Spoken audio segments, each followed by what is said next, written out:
It's car chat time. Nobody talks about the loneliness of rebuilding your life. I've been thinking about this today, and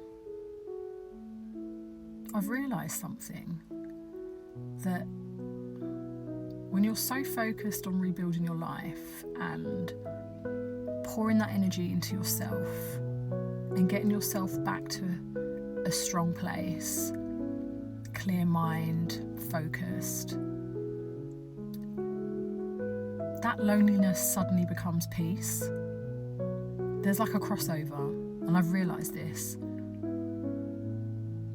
Sometimes we think it's loneliness, but actually it's peace.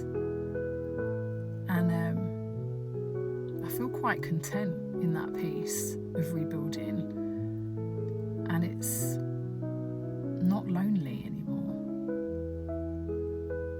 I'm liking my own company, and that's enough.